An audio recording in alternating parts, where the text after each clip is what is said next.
तो good evening भैया। Good evening. तो पहले तो आप इंट्रोड्यूस कर दीजिए। हाँ, तो my name is Shiv Kaushik and I got recommended from 17 SSB Bangalore and I got AIR 309 in NDA 2023. Okay, तो भैया ये आपका फर्स्ट अटेम्प्ट था? No, yaar, this is my second attempt of NDA. Okay, तो फर्स्ट अटेम्प्ट में क्या मतलब SSB conference out या रिटर्न वाली चीज़? No, I cleared written but got screen out in my first attempt. Okay, तो अपन start करते हैं पहले वाली एसएसबी से ही। Yeah. वो प्रिपरेशन रिटर्न की पहले एक बार ब्रीफ कर दीजिए कि आपने कैसे कैसे प्रिपेयर किया। ट्वेल्थ में क्योंकि बर्डन भी रहता है, ट्वेल्थ के बोर्ड्स भी रहते हैं और फिर प्रेशर भी रहता है, तो कैसे हैंडल किया आपने? हाँ, तो मैंने क्या किया था, मैंने पहले मतलब मेरा बोर्ड्स का ही फोकस था यार। तो हम्म। हम इतना पता होता है कि हमें कि 11th और 12th की जो मैथ्स होती है वो सिमिलर ही होती है एनडीए की मैथ्स से। तो बेसिकली 120 क्वेश्चंस आते हैं एनडीए में। तो जो 120 क्वेश्चन आते हैं तो उसमें 50 क्वेश्चन ऐसे होते ही होते हैं जो एज अ एवरेज लेवल के होते हैं, मतलब हाँ कर लेगा बंदा। हम्म। ठीक है। तो वो क्वेश्चंस अगर हम करें, मतलब 12th का बेसिक ले ले या 11th का बेसिक ले ले और थोड़ा बेसिक से हम थोड़ा एडवांस की तरफ जाएं तो मैथ्स की कट ऑफ क्लियर हो जाती है इजीली। ओके। बट प्रॉब्लम आती है हमें, जैसे कि अभी देख तूने एग्जाम देखा होगा एनडीए 1 2026 का। हम्म। तो जो इंग्लिश का जो पैटर्न था वो काफी चेंज था। हम्म। तो वो चीज थोड़ी अभी इन्होंने स्टैंडर्ड्स बढ़ाए हैं, तो उसके अकॉर्डिंग अभी हम 12th और 11th की इंग्लिश पे बेस नहीं रह सकते, तो हमें थोड़ा एडवांस प्रिपेयर करना पड़ेगा।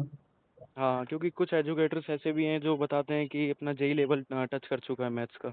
हाँ वही सिमिलर, बट हाँ वो जेई लेवल टच करता है, बट मैंने क्या बोला तेरे को, 120 क्वेश्चंस में से 50 क्वेश्चन जो होते हैं वो इजी टू मॉडरेट होते हैं। हम्म। वो जो हम एनडीए होता है वो डालते ही डालता है, जिससे कि क्या है कि जो एस्पिरेंट है उनको हेल्पफुल रहे कट ऑफ इजी क्लियर करने में। हम्म। हम्म। तो वो चीज होती है। बाकी देख मैं तेरे को सेक्शन बी में बताऊं गेट के क्वेश्चन पे। तो हम्म। वो उसमें हम देख साइंस तेरे को पता है इजी लेवल की होती है। हाँ, वो तो अपनी मैंने सुना 9 टू 12th लेवल की हाँ होती है। हाँ, तो वो तो 9 to 10th लेवल की होती है। एंड अगर मैं बात करूँ ज्योग्राफी और हिस्ट्री की, तो देख हिस्ट्री का इतना पोर्शन नहीं आता नहीं, बट ज्योग्राफी का बहुत ज्यादा पोर्शन आता है, मतलब 25 क्वेश्चन आते हैं। हम्म। तो ज्योग्राफी करना मैंडेटरी है कि हाँ हमें ज्योग्राफी में फोकस करना चाहिए। ओके। तो तो ये चीज है। ऐसा नहीं लगता जिसका मतलब पीसीएम बैकग्राउंड है या साइंस बैकग्राउंड है तो उसके लिए थोड़ा हेक्टिक हो जाएगा ये ज्योग्राफी और नहीं हिस्ट्री यार, वाली चीज़ लेना?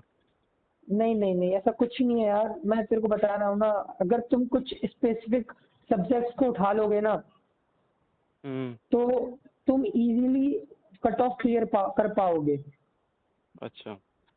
ये जरूरी नहीं है कि पीसीएम बैकग्राउंड है या कॉमर्स बैकग्राउंड है या ह्यूमैनिटीज बैकग्राउंड है।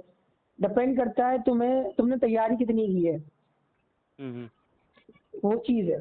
तो ऑन एन एवरेज एक एवरेज स्टूडेंट को कितने मंथ्स की प्रिपरेशन रिक्वायर्ड होती है अपना कट ऑफ भी क्लियर हो जाए? क्योंकि कट ऑफ तो इस टाइम पे ये होता है कि हम्म। क्लियर हो जाती है लेकिन मेरिट में इशू आते हैं फिर। तो फॉर अ हाँ सेफ स्कोर 450 वाली चीज़ में तो कितने मंथ्स अपन को रिक्वायर होते हैं? एक अगर मैं सेफ स्कोर की बोलूं, अगर मेरिट में भी आ जाए बंदा तो हम्म। 6 मंथ इनफ है। ओके।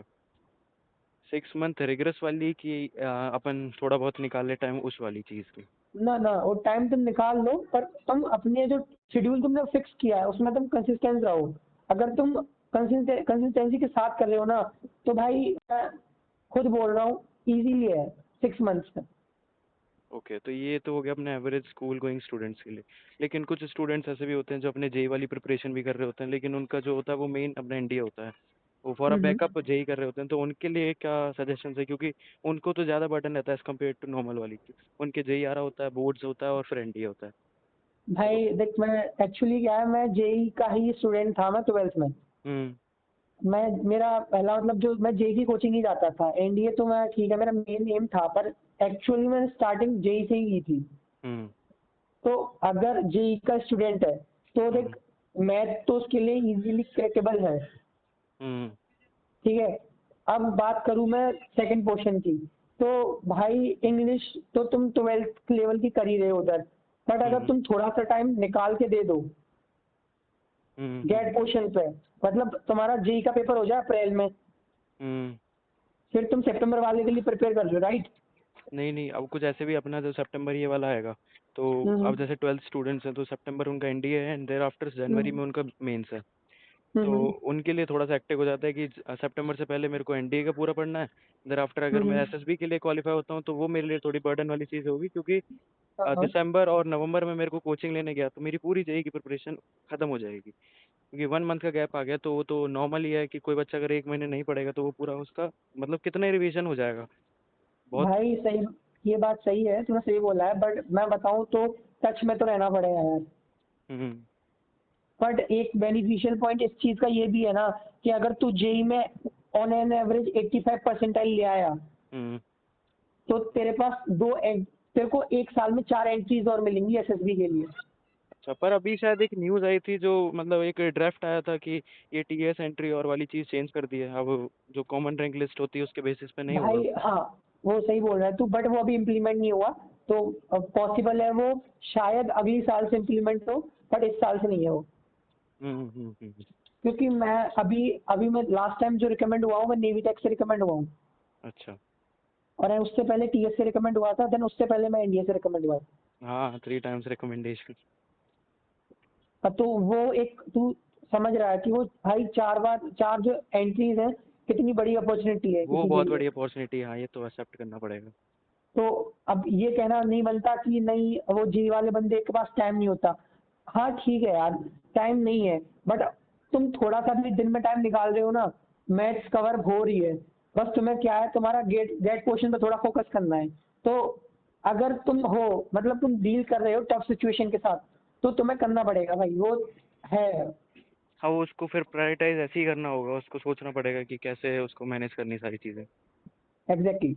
तो मतलब डोंट यू थिंक कि यार जेई की प्रिपरेशन करने वाले के फिर उसको मतलब एक टाइप का क्वेश्चन देखने की नीड है कि अपना मैथ्स और एनडीए में किस लेवल के क्वेश्चन आते हैं, ये डायरेक्ट जैसे जेई का प्रिपरेशन किया तो उससे फिर मैथ्स से तो एनडीए की छूनी भी नहीं चाहिए, डायरेक्ट पेपर में उतरना चाहिए। नहीं नहीं यार, मैं ये तो बोलूंगा कि एक बार पैटर्न चेंज कर, मतलब पैटर्न कैसा आ रहा है ये देखो, हम्म मॉक टेस्ट ट्राई करके देख लो, ठीक है? हम्म। तो वो चीज़ मैंडेटरी है, बिकॉज हम पहली बार जा रहे हैं किसी चीज़ को फेस करने, और हम्म। अब एक तरह से हम उस चीज़ के लिए प्रिपेयर नहीं है, हाँ, तो वो थोड़ा ओवर कॉन्फिडेंस दिखा रहा है। तो बेटर है कि एक बार तुम पैटर्न देख लो एंड मॉक ट्राई कर लो, सो इट इज मतलब बेनिफिशियल है फिर ये। हाँ ये तो है। ओके, तो ये तो हो गया अपना रिटर्न वाला पार्ट। अब कुछ लोग ऐसे भी होते हैं जो मेरे जैसे हैं जिनकी आई साइट्स भी थोड़ी इशू रहती हैं, उनका थोड़ा हम्म बैलेंस ऐसा चलता रहता है कि जेई और एनडीए के बीच में। तो लेट्स सपोज एक लड़का है जिसकी आई साइट इतनी अच्छी नहीं है, उसका हम्म टू मतलब टू स्पेरिकल नंबर है उसका और up to the mark 2.5 limit है आर्मी में। हम्म तो हम्म। उसको प्रिपेयर करना चाहिए एनडीए के लिए या उसे छोड़ देना चाहिए कि पहले जेई को फोकस करके मैं चलता हूँ, thereafter I think about it NDA. यार मैं तो बोलूंगा बिल्कुल जाना चाहिए उसको, एनडीए के लिए बिल्कुल जाना चाहिए। हम्म भाई अब तेरे को पता है तेरी 2 पावर है, तो जरूरी थोड़ी है कि वो आगे भी 2.5 से ज्यादा हो जाए। हम्म। जो तेरे जो कंडीशन जो तेरे अभी है, तू उन पे जिएगा या आगे वालों पे जिएगा? वो चीज़ तो है। तो अपना जो तेरा मेन टारगेट है, तेरा टारगेट अगर एनडीए है, तो तू भाई बिल्कुल एक बार, भाई रिग्रेट से अच्छा है कि एक बार ट्राई कर। हम्म। क्योंकि हम बाद में उन चीजों को देखते हैं ना कि नहीं यार, काश मैं वो ट्राई कर लेता, तो आई होप मैं उधर होता। हाँ, वो रिग्रेट थोड़ा पेनफुल होता है, ये तो एक्सेप्ट है। हाँ, तो बेटर है कि देख, अपने आप को सिचुएशन में डाल के देख, बाकी चीजें तो यार हो या ना हो वो मैटर नहीं करता, बट अभी अगर तेरे पास चांस है तो जा, बिल्कुल जा करने के लिए। ओके। तो अब अपन एसएसबी के लिए ऊपर शिफ्ट करते हैं। अपनी पहली एसएसबी का थोड़ा एक्सपीरियंस बताओ कि क्या रीज़न रहा स्क्रीन आउट का, और क्या गलती मतलब सीखी जो नहीं करनी चाहिए। हाँ, सो मैं क्या था, एसएसबी का बताता हूँ फर्स्ट अटेम्प्ट का। सो जिसमें मैं स्क्रीन आउट हुआ था, तो मेरी थी 20 एसएसबी भोपाल। हम्म तो मैं ओआईआर थोड़ा नया था मेरे लिए, बट मैं प्रिपेयर था, मैं तेरे को ऑनेस्टली बताऊँ, मैं प्रिपेयर करके गया था ओआईआर के लिए, प्रैक्टिस की थी मैंने हम्म। बेसिक रीजनिंग क्वेश्चंस की। बट क्या हुआ, मैं वहाँ टाइम मैनेज नहीं कर पाया। अच्छा। तो 2 ओआईआर सेट होते हैं, तो सेकंड वाला जो ओआईआर सेट था, उसमें मैं कुछ क्वेश्चंस मेरे रह गए थे। हम्म तो वो एक रीजन था। एंड सेकंड रीजन क्या था कि पीपीटीटी हुई थी। हम्म। तो पीपीटीटी में क्या था कि हाँ ठीक है, स्टोरी लिख दी, फिर हम गए नरेशन के लिए एंड ग्रुप डिस्कशन के लिए। तो जो रीजन था वो ये था कि जो मेरा नरेशन था हम्म। वो थोड़ा फास्ट था। अब तेरे हम्म। को पता है, जब हम थोड़ा फास्ट बोलते हैं तो थोड़ी एंजाइटी दिखती है। हाँ, वो पूरा डेस्परेशन भी सामने आ जाता है। हाँ, तो मेरे को समझ आया कि नहीं यार, फास्ट होना ठीक है बट हमको चिल्ला के नहीं सुनाना, क्योंकि हाँ सामने 3 असेसर बैठे हैं, उनको समझ आ रहा है। तुम अगर हम्म। पोलाइटली वे में बोलोगे ना हम्म। तो भाई ठीक है, तुम बस बोलो अच्छे से। Doesn't hmm. मैटर इतने टाइम में बोल रहे हो, उतने टाइम में बोल रहे हो, तो वो मैटर नहीं करता। हम्म। तो वो चीज़ है। And second reason group discussion. तो उसमें क्या था कि हर कोई बंदा मतलब यार फिश मार्केट बन गया था। हाँ, वो तो नॉर्मल है। तो मैं तेरे को बताऊं, मैंने ये सोचा यार, जब ये बोल रहे हैं तो मुझे भी बोलना चाहिए। हम्म। तो मैंने भी उनके साथ वो फिश मार्केट किया। अच्छा। तो रिजल्ट में क्या रहा, मेरे ग्रुप से सिर्फ एक बंदा ही स्क्रीन इन हुआ। एंड क्या था, वो बंदा स्क्रीन इन इसलिए हुआ क्योंकि उसने उसी बंदे ने सेल्फ नॉमिनेशन दिया था स्टोरी का। हम्म। बट उस बंदे का जो सेल्फ नॉमिनेशन के बाद जो कॉन्फिडेंस था, हम्म। जो बोलने का स्पीकिंग वे था, जो भी था, वो उस रीजंस की वजह से वो एक अकेला बंदा स्क्रीन हुआ। हम्म। तो ये रीजंस थे कि मैं उस टाइम स्क्रीन आउट हुआ। अच्छा, तो व्हाट डू यू थिंक कि यार कामनेस अच्छी होनी चाहिए तब स्क्रीनिंग के चांसेस बढ़ जाते हैं, कि जैसा फ्लो चलता रहता है हमें उसके साथ देखना पड़ता है? नहीं यार, कामनेस चाहिए, कामनेस बहुत इंपॉर्टेंट है। और टाइम बाउंड में और प्रेशराइज में तो मतलब मोस्ट ऑफ द कैंडिडेट्स ऐसे भूल जाते हैं, और डेस्परेशन में कि हमें भी पार्टिसिपेट करना है, तो वो फिर कामनेस को अपन साइड करके वो फिर डायरेक्ट कूद जाते हैं फिश मार्केट में। वही तो प्रॉब्लम है भाई। इसीलिए तो जो मैक्सिमम स्क्रीन आउट होते हैं, यही तो रीजन है कि डेस्परेशन की वजह से हम ना खुद का सोचते हैं ना सामने वाले का सोचते हैं। हम्म। अगर हम वहां चुप हो जाए ना, तो सामने वाला बंदा भी इन हो जाएगा एंड मैं भी इन हो जाऊंगा। तो वो चीज है, तुम जितनी कामनेस दिखाओगे ना उतना बेटर है। ये चीज़ तो है। मैं ये नहीं बोल रहा कि बोलो मत, मैं हम्म। ये बोल रहा हूँ बोलो, बट तुम ग्रुप डिस्कशन में कितना अफेक्टिव पार्ट प्ले कर रहे हो वो मैटर करता है। ओके। तो इंग्लिश का जो मिथ बना हुआ है, क्योंकि कुछ लोग बोलते हैं कि उनकी इंग्लिश वीक है तो मतलब बोला नहीं जाता, कॉन्फिडेंस भी कम है, तो वैसे वाला पार्ट में क्या बोलना चाहोगे कि इंग्लिश बहुत ज़्यादा मैटर करती है, या सिर्फ अपनी बात को एक्सप्रेस करने तक ही तुम्हें इंग्लिश आनी चाहिए?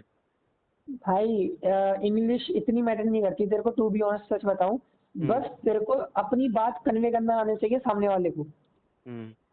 तू इंटरव्यूअर को ये समझा पा रहा है कि हाँ, मैं मेरा रीजन ये था ये करने का, मेरा रीजन ये था एंड मैं इसलिए यहाँ हूँ। तू अगर उस बात को समझा पा रहा है इंग्लिश में, हम्म। तो बस इतनी चाहिए।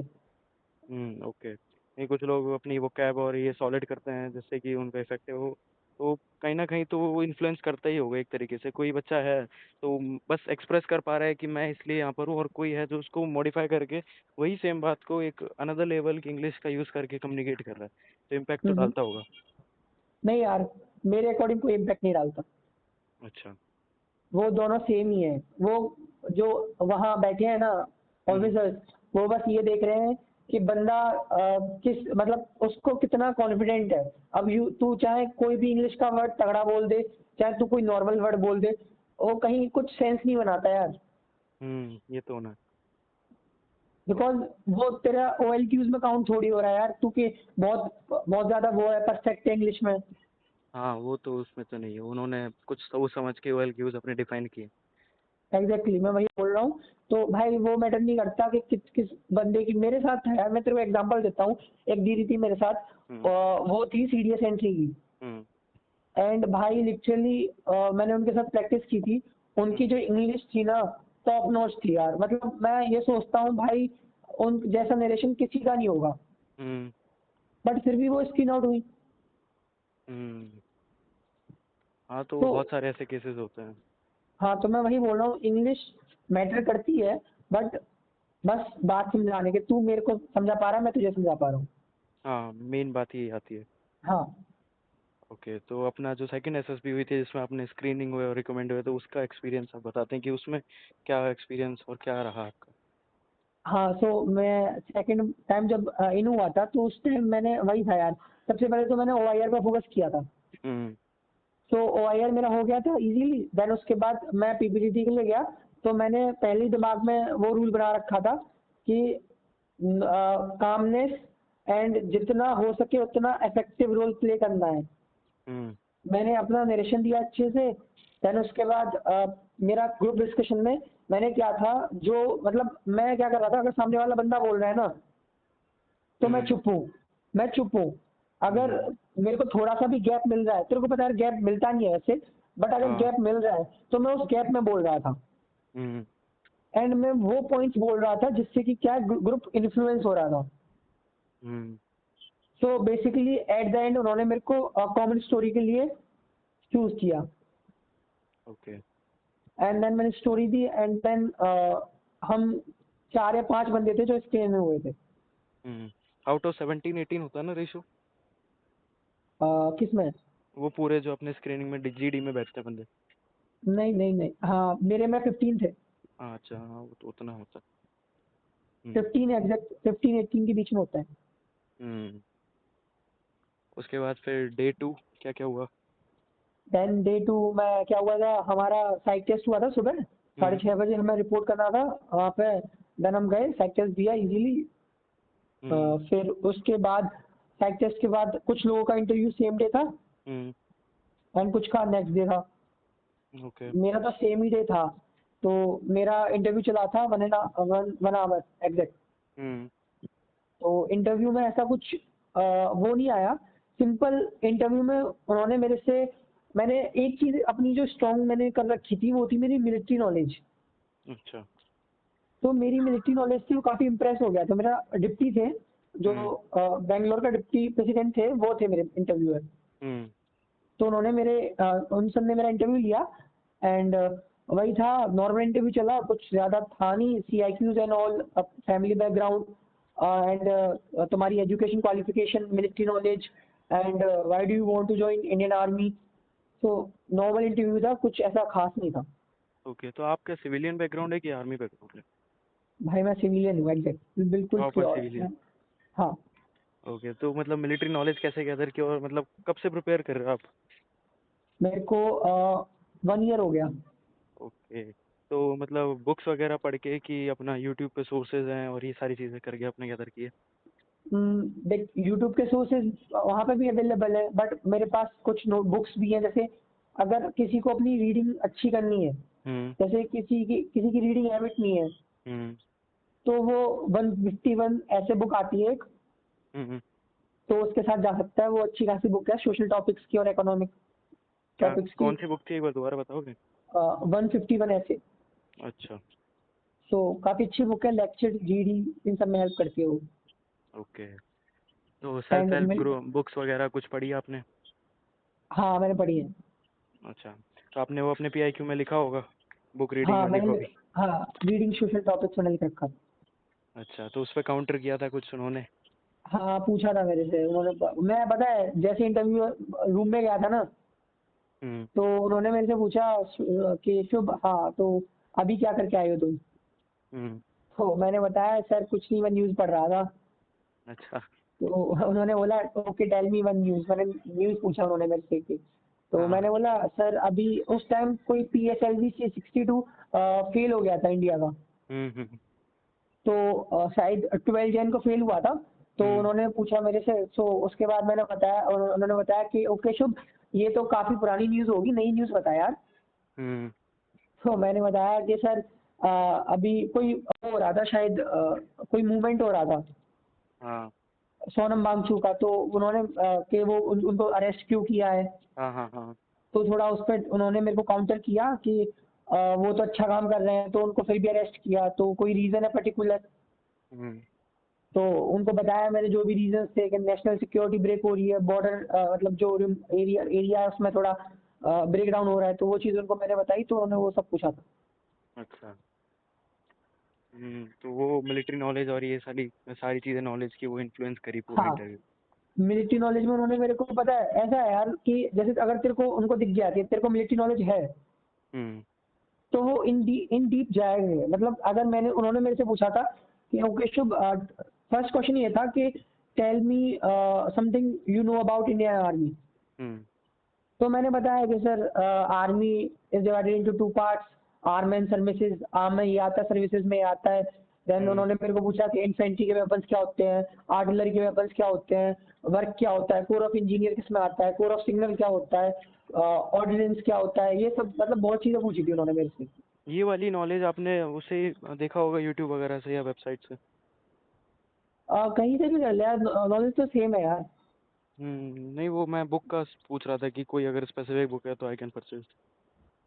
बुक के लिए मैं तेरे को बताऊं तो अरिहंत ले ले। अच्छा, अरिहंत के मतलब ये मिलिट्री इक्विपमेंट्स वगैरह ये सारी चीज़ें हैं हाँ उसमें? हाँ हाँ भाई, एंड पीडीएफ पड़ी हुई है मेरे पास ऑनलाइन, तो मैं तो उन्हीं को यूज करता था ज्यादातर। Okay okay. हम्म। तो इसके बाद अपना जीटीओ। हाँ जीटीओ में मैं गया, एंड वही था कि पहले दिन तो हमारा जीटीओ में वही हुआ था जो टास्क होते हैं, जैसे कि पहले तो जीडी हुई। हम्म। जीडी में भी भसड़ मची, बट ठीक है, थोड़ा एग्री किए भाई। एक बंदा था, मैं हम्म। पॉइंट आउट नहीं कर रहा, बट यार पता है वो बंदा क्या कर रहा था, मतलब दूसरे बंदे को तो रोक ही रोक रहा था वो। हाँ हाँ तो मैंने फर्स्ट टाइम देखा वो हाथ करते हैं ना, बॉडी मूवमेंट्स होता है हाँ थोड़ा, हाँ हाँ हाँ तो वो बंदा केरला का था। हाँ। तो बोलता था gentleman gentleman, kindly please please please please let me speak, वो लेट मी इंटरप्ट स्पीक। वाली चीज़ हो गई, फिर वो पूरा हाँ ग्रुप स्टॉप हो जाता था उस पॉइंट हाँ, पे। स्टॉप, वो स्टॉप होता था। एंड पता है सेम वो दूसरे बंदे के लिए करता था, gentleman kindly give opportunity chest number this this this. And hmm. फिर पता है वो उसके लिए बोलता, फिर वो सामने वाला बोलता नहीं ना, तो पता क्या करता, okay okay I will speak. तो वो होता चीज है। थी। हाँ तो वो चीज थी। फिर उसके बाद हमारा पीजीटी हुआ, पीजीटी में थोड़ा आगे था मैं, मतलब हम्म। जीटीओ मेरा बहुत सेक्सी गया था, जीटीओ बहुत अच्छा गया था मेरा। हम्म। तो एक एंड वो होता है ना, कौन सा हमें याद नहीं आ रहा, जिसमें ऑब्स्टेकल्स कमांड वगैरह टास्क, लगाने, हाँ कमांड टास्क। तो उसमें नॉमिनेट आप हुए थे या किसी और को किया था? मतलब कमांड टास्क मेरा वाला है, मैं कितने बंदों के ग्रुप में गया था हाँ सबऑर्डिनेट हाँ बन के। हाँ, वही वही। मैं छह के ग्रुप्स में गया था सबऑर्डिनेट बन के। अच्छा। और मेरे कमांड टास्क में क्या हुआ था मैं तेरे को बताता हूँ। हम्म। मेरा one of the toughest command task था। हम्म। एंड मैं गया उधर, उसने उन्होंने मेरे को बोला ओके शुभ ये टास्क है, तो मेरे पास टी शेप का कुछ था हम्म। मूवेबल स्ट्रक्चर, एक प्लैंक था लंबा एंड एक छोटा प्लैंक था। हम्म। फिर मैं गया एंड उन्होंने बोला ओके यू कैन स्टार्ट, मैंने ओके सर। मैंने स्टार्ट किया, मैंने अपना कमांड टास्क 10 मिनट में खत्म कर दिया। हम्म। ठीक है।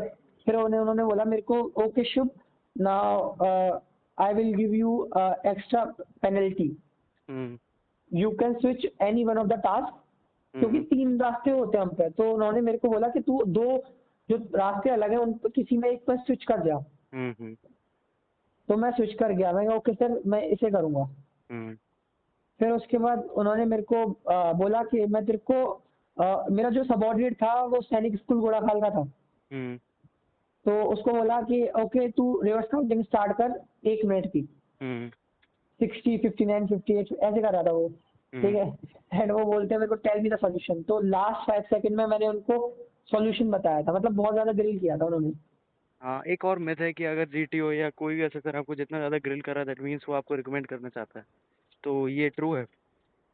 भाई मैं एग्जैक्टली ट्रू तो नहीं बोलूंगा, बट हाँ ये है कि अगर तुम्हें ग्रिल कर रहा है तो ये कह सकते हो कि हाँ जीटीओ तुम्हारा थोड़ा अच्छा गया है। अच्छा। जो ये चीज मैंने नोटिस की है। नहीं, मैंने बहुतों से भी बात की है कि इंटरव्यूअर है जो आपको बहुत ज़्यादा प्रेशराइज कर देता है। फिर जो जो प्रेशराइज हुए हैं वो बोलते हैं कि हम रिकमेंड हुए हैं। और जिनका फॉर्मल गया है एकदम से इनफॉर्मल वे में कि ओके ओके है ठीक है, वो रिकमेंड नहीं होते हैं। तो ऐसा भी है क्या? नहीं यार, उससे रिकमेंड उससे कोई रिलेशन नहीं है तेरे को ऑनेस्टली बताऊं, बिकॉज मेरे साथ ऐसे भी बंदे रहे हैं जिनका जीटीओ बहुत सेक्सी रहा है बट वो रिकमेंड नहीं हुए। हम्म। अब वो तीनों मैटर चीज़ें नहीं करता। मैटर करती हैं, हाँ साइक और इंटरव्यू। वो मैंने नोटिस कर लिया था कि चीजें तीनों मैटर करती है। हम्म। मेरे साथ एक बंदा था, वो उसका जीटीओ बहुत सेक्सी गया था, एंड ही वाज लाइक कि हाँ मैं तो रिकमेंड हो रहा हूँ, मैं तो रिकमेंड हो रहा हूँ, और हम्म। कॉन्फिडेंस आउट हो गया। हाँ, वो ओवर कॉन्फिडेंस भी आ जाते हैं फिर। नहीं, एक उसका पार्ट अगर अच्छा हो रहा। एक्चुअली में जीटीओ अच्छा रहा उसका। हाँ, वो एक पार्ट में आ गया ना। तो और हाँ तो वाली वो जो था। चीज़ है साइक वगैरह उसकी इतनी अच्छी नहीं हाँ रही हाँ होगी। हाँ। फिर उसके बाद उन्होंने ग्रिल किया, फिर वापस भेज दिया। फिर वही था कि हम 2 रिकमेंड हुए थे मेरे ग्रुप से। हम्म। अच्छा, तो आपने कहीं पे कोचिंग ली थी इसकी जीटीओ की हाँ मैं एक स्पेसिफिकली बार या पूरी एसएसबी की ली थी? हाँ मैं एक बार अफ्पा गया हूँ। अच्छा, अब वापस से स्विच करते हैं तो मतलब कुछ कैंडिडेट्स ऐसे होते हैं कि मतलब डायरेक्ट एसएसबी के लिए चल जाते हैं अपना हम्म। जैसे ही कॉल अप आया विदाउट एनी प्रिपरेशन और विदाउट टेकिंग एनी कोचिंग्स। तो उनके लिए थोड़ा बर्डन फील होता है या उन्हें मतलब करनी चाहिए कोचिंग्स? आपका क्या फेवर है? भाई आज के अकॉर्डिंग तो करनी चाहिए। अब let us suppose a case कि जेई वाला स्टूडेंट है, उसका जेई है नेक्स्ट वीक। तो हम्म। फर्स्ट वीक में उसकी एसएसबी लग रही है कि हम्म। जनवरी के फर्स्ट वीक में उसकी एसएसबी और नेक्स्ट वीक उसका जेई है। और अगर हम्म। दिसंबर में अगर वो प्रिपेयर करने जाता है, नवंबर में प्रिपेयर करने जाता है, तो वो फिर पीछे हो जाएगा जेई की प्रिपरेशन में एक तरीके से, क्योंकि हम्म। एक मंथ का ही कोर्स होता है अपने एसएसबी की किसी भी कोचिंग में। तो उस हम्म। सीन में फिर उसकी दोनों चीज़ें ही एक तरह से फिगर आउट नहीं हो पाएगी। एनडीए का भी इतना शॉर्ट नहीं है और जेई का जो हम्म। इतने सालों से प्रिपेयर कर रहा है, एक साल 2 साल, वो भी उसका थोड़ा बैलेंस नहीं हो पाएगा। हम्म। तो उस केस में क्या करना चाहिए उसको कि एक चांस मतलब रिटर्न क्लियर हो गया तो एसएसबी उसके हाथ में है, या तो बिना हम्म। प्रिपेयर करे या बिना कोचिंग करे चले जाओ या मत जाओ। वो कोचिंग ले नहीं सकता, उस केस में क्या करना चाहिए उसे? भाई उस केस में अब वो तुम्हारे माइंड पे डिपेंड करता है कि तुम्हें किस ऑप्शन के साथ जाना चाहिए। अगर तुम्हें लगता है कि नहीं यार आई कैन डू इट, तो गो विद द एसएसबी। हम्म। कि हाँ तुम्हें लगता है कि नहीं मैं जेई में मैं प्रिपेयर हूँ अच्छा खासा, एंड जीडी तुम्हारा और जे वो वाली चीज़ें तो नॉलेज तो हो जाती है, मतलब नॉलेज तो गैदर कर लेता है बच्चा। पर जीटीओ हम्म। वाली चीज़ प्रॉब्लम करती है क्योंकि सिविलियन बैकग्राउंड है। जीटीओ और ये सारी चीज़ों से इसका इतना वास्ता नहीं है, तो उस चीज़ में प्रॉब्लमेटिक होगी चीज़ें। भाई प्रॉब्लम्स तो होंगी, बट तू नॉर्मल भी अगर कहीं से हेल्प लेगा ना, मतलब कि सोशल मीडिया तो मैं नहीं बोलूंगा, हम्म। कुछ कोचिंग्स ऐसी होती हैं कि माइट भी एक हफ्ते का कोर्स प्रोवाइड कराती हैं, हम्म। तो वो भी हेल्पफुल है जीटीओ के लिए। हम्म। तो वो ठीक है, बट यार पता है इस जो तूने जो सिचुएशन दी है ना, हम्म। उसमें तेरे को खुद चूज करना पड़ेगा कि नहीं यार मेरे को, कि तेरा पर्सनली एम क्या है। हम्म। अगर तूने सोच लिया नहीं यार एसएसबी है, तो हाँ हम्म। एसएसबी ही जा, बिकॉज फिर वो अपॉर्चुनिटी दोबारा नहीं आएगी। हम्म। बिकॉज एक एसएसबी बहुत मुश्किलों के बाद आती है। हाँ, वो चीज़ तो है, फिर नेक्स्ट अटेम्प्ट में क्या हो क्या नहीं, तो वो तो फिर बहुत हाँ, हो जाएगी चीज़ें। अब वही डिलेमा है कि क्या पता हो जाए क्या पता नहीं हो। हम्म। तो वो डिलेमा अब खुद खुद को चूज करना है कि मैं जाऊं तो जाऊं कहाँ।